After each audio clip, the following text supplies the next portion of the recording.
যারা যারা আগের ভিডিওটা দেখেছো তারা নিশ্চয়ই দেখেছো যে আমি বাড়ি থেকেই মেকআপ করে গেছিলাম। ভেবেছিলাম যে একটা মেকআপের টিউটোরিয়াল করব, কিন্তু একদমই টাইম পাইনি। লাস্ট টাইমে আমি এইটুকু শর্ট নিয়েছি। তো মেকআপ করার পরে এইটুকু ঢং আমাকে করতেই হয়, নয়তো আমার মনে হয় আমার যে মেকআপটা আমি করেছি সেটা একদমই পারফেকশন হচ্ছে না। তো এইটুকু ঢং আমি করেই থাকি। আর আমি মাথা ভর্তি তেল দিয়েছিলাম, সেটাই আমি দেখাচ্ছিলাম আর কি। এরপরে আমি খোপা করেছিলাম। তো যাই হোক, এরপরেই প্রোগ্রাম স্টার্ট হলো আর সম্বর্ধনা হলো। আর এরপরে আমি নাচের কিছু কিছু ক্লিপ তোমাদের সাথে শেয়ার করছি, তোমরা প্লিজ দেখো।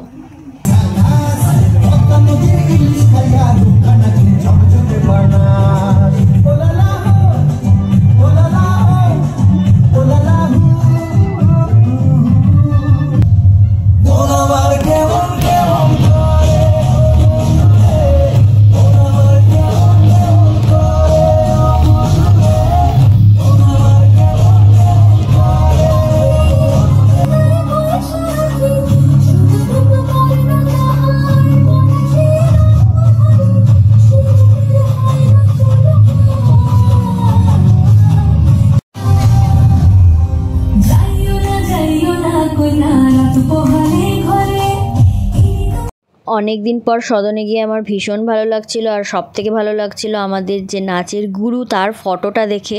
আর তার সাথে তো এই তানপুরাটা আছেই। আর এইটা ছিল কিন্তু আমার সেকেন্ড নাচের লুকস। তো কেমন লাগছে তোমরা প্লিজ জানিও।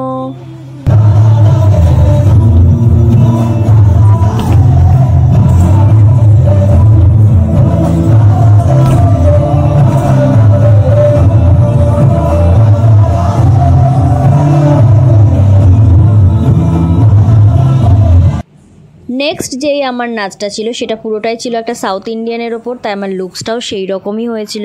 আর এই রকম একটা লম্বা বিনুনি আমার তো ভীষণ ভালো লাগে, বারবার করে মিরারে ওই জন্য দেখছিলাম আর কি। তো আজকের ভিডিওটা এইটুকুই। যদি ভালো লাগে অবশ্যই লাইক কমেন্ট করো। টাটা।